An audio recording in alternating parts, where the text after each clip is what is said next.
4 minute পর পর শুধু ডাক পড়ে। ডাকাডাকি মানে হামলা হামলি করে? হ্যাঁ, শুধু হামলা হামলি করে। ওই যে আমার পাশে খামারি আছেন, তোমার সাথে আমি একটু আপনাদের আসসালামু আলাইকুম। ওয়ালাইকুম আসসালাম। কেমন আছেন? আলহামদুলিল্লাহ আছি ভালো। তো আসলে কালকে থেকে আপনার গরুটা মূলত লক্ষণ কি হয়েছিল, মানে শুরু থেকে একটু বিস্তারিত বলেন। কালকে মোটামুটি আনুমানিক 2টার ওই দিক থেকে গরু শুধু 2-4 মিনিট পর পর শুধু ডাক পড়ে। ডাকাডাকি মানে হামলা হামলি করে? হ্যাঁ, শুধু হামলা হামলি করে। তো হ্যাঁ, শুধু এই অবস্থা, এই কারণে তো ফোন দিলাম। কিন্তু আপনার সহায় ওঠে এরকম তো কোনো লক্ষণ দেখেন নাই? না, এরকম কোনো বা লক্ষণ পাওয়া সরাসরি কোনো লক্ষণ এরকম হয় নাই? না, ওরকম লক্ষণ হয়নি। শুধু এই ডাকাডাকিটাই লক্ষণ বুঝতে পারছেন? হ্যাঁ, তো কালকে দুপুর থেকে? দুপুর থেকে।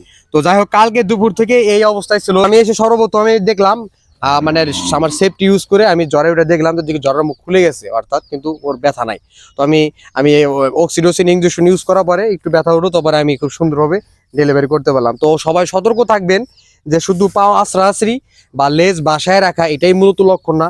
যদি আপনার গরু ডাকাডাকি করে, দেখা গেছে সময় হয়ে গেছে ডাকাডাকি করছে কিন্তু অন্য কোনো লক্ষণ নাই, তাহলে আপনাকে বুঝে নিতে হবে যে আপনার গরুর বাছুর হবে। যদি আপনি না বোঝেন তাহলে অবশ্যই ইআই টেকনিশিয়ান বা ভালো পশু চিকিৎসক দ্বারা পরামর্শ নিয়ে আপনার বাছুর সুস্থ বাচ্চা দান করবেন।